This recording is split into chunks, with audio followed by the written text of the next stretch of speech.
Bonsoir tout le monde. Bonsoir à tous. J'avais pas prévu de faire un live à cette heure-là. Je viens de quitter. Je vais attendre que tout le monde arrive. Ça va être un live un peu court, je pense. On va essayer de le faire court. Vous savez, il y a des choses dans la vie qui vous arrivent en pleine gueule. En pleine gueule. On sait que ça existe. On sait que ça se passe. Et quand tu n'es pas confronté directement au problème, tu le prends différemment en fait. Tu le prends vraiment différemment. Et j'ai un putain de problème, je sais pas si c'est vraiment un problème, c'est que je prends les choses vraiment à cœur, avec une grande sensibilité des choses. Je vais juste vous dire que c'est pas facile. Je vais vous expliquer. Parce que c'est important que ça se sache. Que les gens comprennent que ça existe. Merci pour les gens qui partagent ce live, parce que je pense que c'est important que beaucoup de personnes l'entendent. Très sincèrement. Très sincèrement. J'ai fait cette manifestation aujourd'hui, on en parlera à la suite des choses. Une belle manifestation avec plein de belles personnes. Plein de belles personnes. Plein de belles personnes de volonté et d'engagement et de conviction. Et puis, des amis contestataires avec beaucoup de soignants qui étaient sur place. M'invitent à venir dîner avec eux ce soir sur Paris, à côté de la place d'Italie. Je suis à côté de la place d'Italie, je suis sur Paris. Et puis, on dîne, ne vous inquiétez pas, quelque chose de très simple, parce que je vois déjà les critiques arriver, mais bon, bref, ça, je m'en fous, c'est pas ça que je veux vous dire. C'est vraiment pas ça que je veux vous dire. Je marche, je sais même pas où je vais. Je vais essayer de trouver un petit parc tranquille pour vous parler, mais il y en a peut-être un là-bas. Essayer de me poser. Et puis, il y a un monsieur qui est là, en train de boire un café dehors, qui me salue, qui me dit bonjour. Très propre sur lui. Écoutez bien les mots que je vous dis parce qu'ils sont très importants. Très très importants. Très propre sur lui. Très poli, très cordial. Et écoutez bien, vous allez comprendre après avec la suite des choses pourquoi je suis pas choqué, mais enfin si, un petit peu perturbé ce soir. Ce monsieur me dit franchement, je te remercie, bravo pour ce que tu fais. Je le remercie en retour parce que je pense que les bravos, il faut les donner à tout le monde. À travers cette lutte, c'est facile pour personne. Et puis je discute un petit peu avec. Il dit qu'est-ce que tu fais dans la vie, d'où tu viens. Et là, il m'explique, je me pose. Il m'explique tout simplement que c'était un soignant avec une vie sociale comme tout le monde. Et qu'il a refusé les doctrines gouvernementales et qui s'est fait suspendre, comme beaucoup de personnes, comme bien trop de personnes. Écoutez la suite parce que la suite est terrible. Ce monsieur qui était dans le système, complètement dans le système, je lui dis et maintenant tu fais quoi? Il me dit là j'habite juste là derrière, là à 30 mètres. Bon. Là, je dis dans les appartements, là, il me dit non, en bas des appartements, et je comprends pas. Je comprends pas, je percute pas. Je comprends pas en fait ce qu'il est en train de m'expliquer. Vous m'excuserez, je vais m'allumer une cigarette. Je comprends pas très bien ce qu'il est en train de me dire, ce monsieur. Et puis au bout d'un moment, il porte des mots, et je comprends. Ce monsieur, il a perdu sa vie sociale. Ce monsieur très poli, très propre sur lui, avec une grande politesse et beaucoup d'amour, qui m'a remercié il y a 2 minutes pour me dire bravo pour ce que tu fais. Elle rigolade. Bah son chez lui, c'est en bas de l'immeuble. Parce qu'il a perdu son logement. Parce que c'était un soignant qui sauvait des vies. Tous les jours. Tous les jours. Et puis comme il a refusé de rentrer dans la doctrine gouvernementale, et ben il a tout perdu et il est devenu SDF.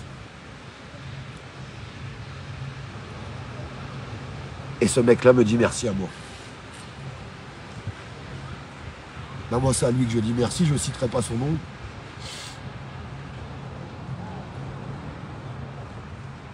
Je peux vous assurer que c'est... Je pense pas que vous puissiez avoir cette émotion et cette sensibilité que tu peux ressentir quand tu es confronté face à ces personnes.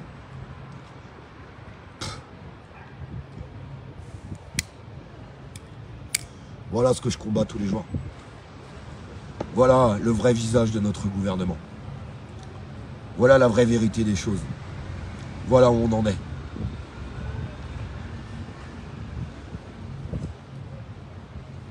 Comment certaines personnes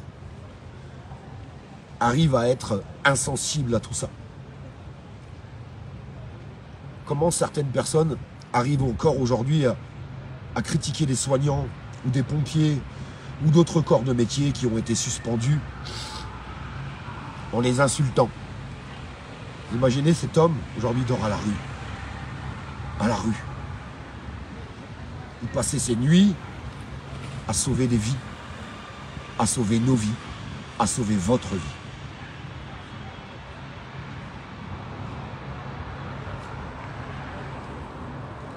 J'avais envie de vous le partager. Parce que tout ça, ça me donne encore plus de courage à continuer. Encore plus de courage à sillonner la France, à rencontrer les gens, à rencontrer les citoyens.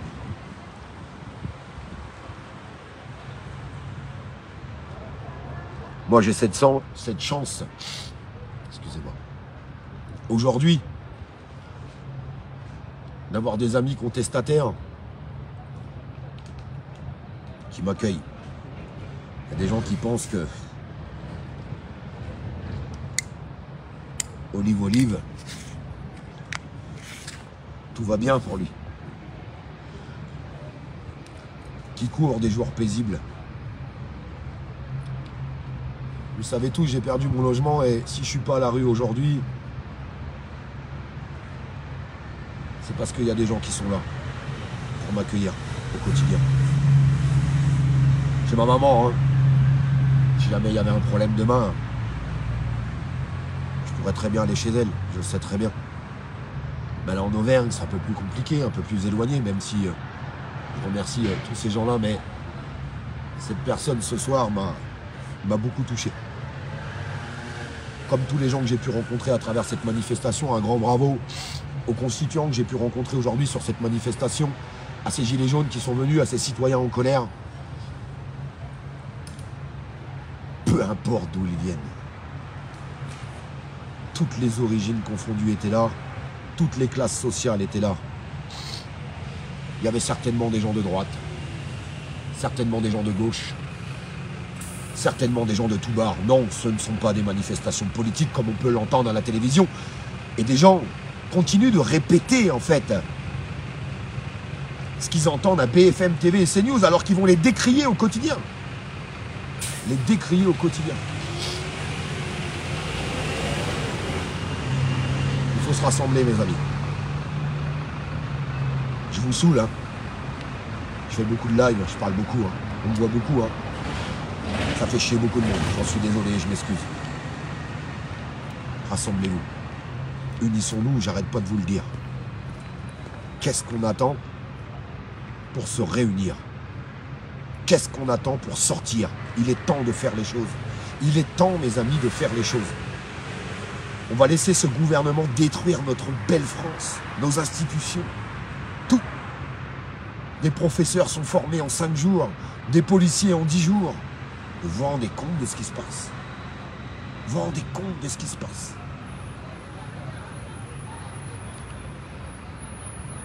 Quand je suis confronté à ce genre de situation, ça me donne qu'une seule envie.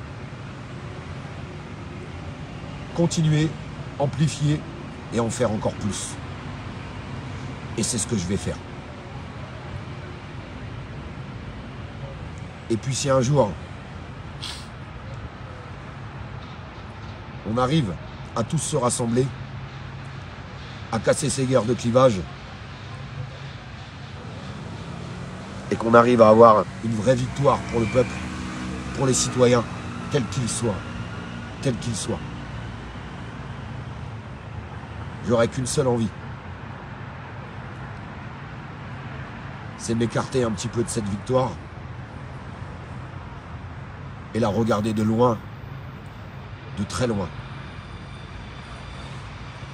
avec les yeux qui pétillent et le sourire en coin.